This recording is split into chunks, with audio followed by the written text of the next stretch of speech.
Fifi Mangaka here. In this video, I'm going to be inking and coloring SR Ludo, a Hydroman fish-human hybrid from my manga Olde Treehouse. We're also going to be chatting a little bit more about creating brand new species for your fantasy story. Why create new races?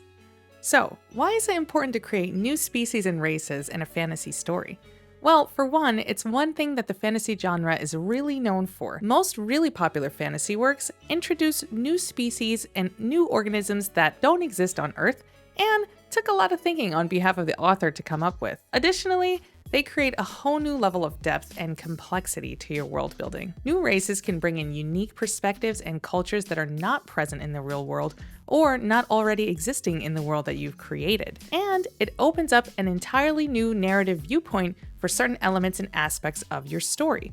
Introducing a new species to what would normally be a mundane and typical plot point can make that plot point even more interesting and dynamic. When you create new species, you're able to bring in characters with different backgrounds and life experiences from the human characters in your story. This allows you to explore a wider range of themes and topics in your story. For Olde Treehouse, for example, I created the Hydroman race, which is a hybrid of humans and fish. This is a pretty typical fantasy species that you'll see in a lot of different works, but the Hydroman are just a little bit different from your average Fishman. Introducing Hydroman brought a unique perspective to Olde Treehouse, as they have a culture that's vastly different from the humans in the world of Viso. New species can also help you to challenge stereotypes and preconceptions that exist in your world. By creating a species that doesn't fit into traditional categories that you've established in your world, you're able to subvert expectations and create a more nuanced and interesting story. You can challenge assumptions about what's considered normal or acceptable in your world and in the real world. Creating a new species can be a lot of fun too.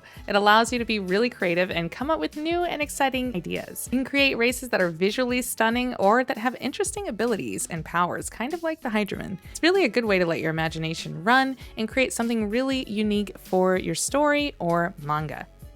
All about Hydroman. Hydroman are the fish-human hybrid race in Olde Treehouse, and they live under the sea in a vast swath of the ocean called Maridepth. There's several different parts to Maridepth. Some humans can exist in because there's oxygenated bubbles that allow them to stay underwater. In the deeper parts of Maridepth, it's not safe for humans as it's far too dark and the pressure in the area is way too high for the average human to exist. With this framework about Maridepth, which is the home of most Hydroman, it allowed me to create several different elements of Hydroman. So there are some Hydroman, like SR Ludo, who I'm sketching now, who are very integrated in human society on planet Viso. They get along just fine with humans, they live and exist above the water, and from time to time they go back to Maridepth, maybe to see family or just to hang out down there. There are some Hydroman, however, who live at the deepest depths of Maridepth. These Hydroman are more similar to deep sea creatures that you find on Earth.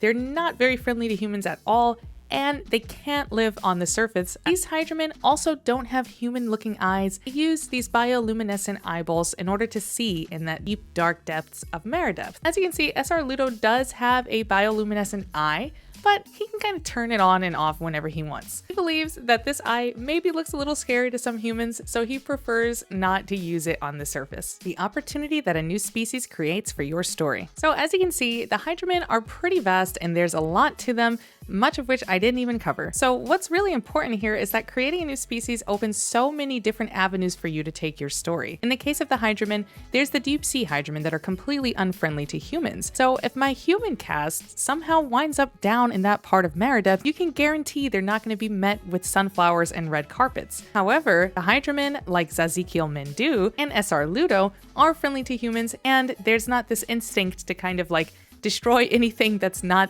looking like them. This creates a whole different avenue, potentially narratively, that I can take my story, and this is what you allow yourself when you create new species. The opportunities aren't just narrative though. As you can see in the design with SR Ludo, I definitely went a little crazy with the scales. So one thing I love about creating a new species is you can really push the envelope on their visual appearance. For SR Ludo, I gave him some features that look common on fish, like gills for example, and fins, and of course he's got sort of a marine color scheme with blue skin, But not only can I create these appearance things and make him look unique and different, I can always ascribe some sort of story or power or augmented ability to him based off of some of those characteristics by him being a hydraman. So for example, if I wanted to make his scales perhaps super sharp and they can like maybe point upwards like a blade, I could do that. If I wanted his hair maybe to elicit some sort of like toxic ink like a squid, I could do that too. The possibilities are really endless when it comes to creating a new species, and you can really leverage and use whatever that species derivative form, whatever that derivative form of the species is on Earth, really use that and create some really interesting combinations with the abilities of that character.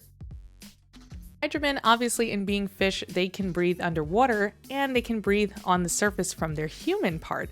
So I think that this is a really cool combination because the entire arc of Maridepth and Olde Treehouse is going to be underwater, but SR Ludo can still be visible and present in many aspects of the story because he can breathe on land like a human can too.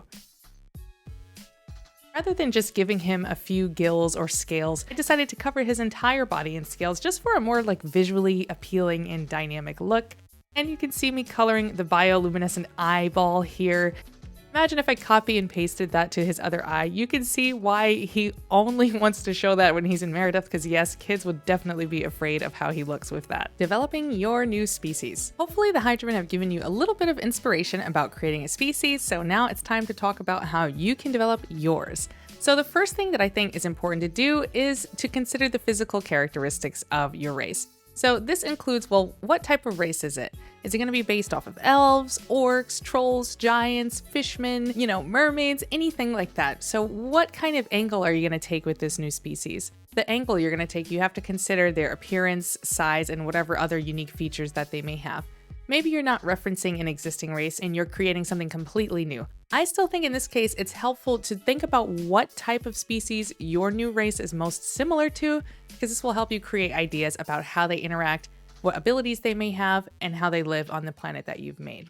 Another thing that this helps with is thinking about how those characteristics will affect the place and society on your planet, and how based off of that place and society they'll interact with the other races on your planet. For this, think about Elder Scrolls and how each race interacts with each other. There's a very rich backstory between the races in Elder Scrolls, which I won't get into here, but that's definitely something to consider when you're creating a new race. Next, you need to consider the culture and society of your new race. Think about what their beliefs are, what their values are, what their traditions are, how do they interact with the other races on the planet, is there conflict, what's their place in society? Think about all of these things so it can help you shape the personality and motivations of the characters that you create that belong to this new race. Another important consideration is the role that this species will have in your overall story. Will they be allies or enemies of your main characters? Will some of them be allies and some of them be enemies? How will their actions, whether as a group or individually, affect the plot? It's really important to think about these questions when developing your new species so that they can be completely integrated into your world and seem like a natural fit. All in all, the sky's the limit and the world is really your oyster when you're creating a new species for your story. Whatever fits for the narrative that you're trying to tell, whatever fits for the stories that you're trying to portray, and the abilities and powers that you're trying to give your characters, that's what you should go with. Don't be afraid to draw inspiration from existing things because after all, very few things are completely original and it's totally fine to give your spin on an already existing species or race.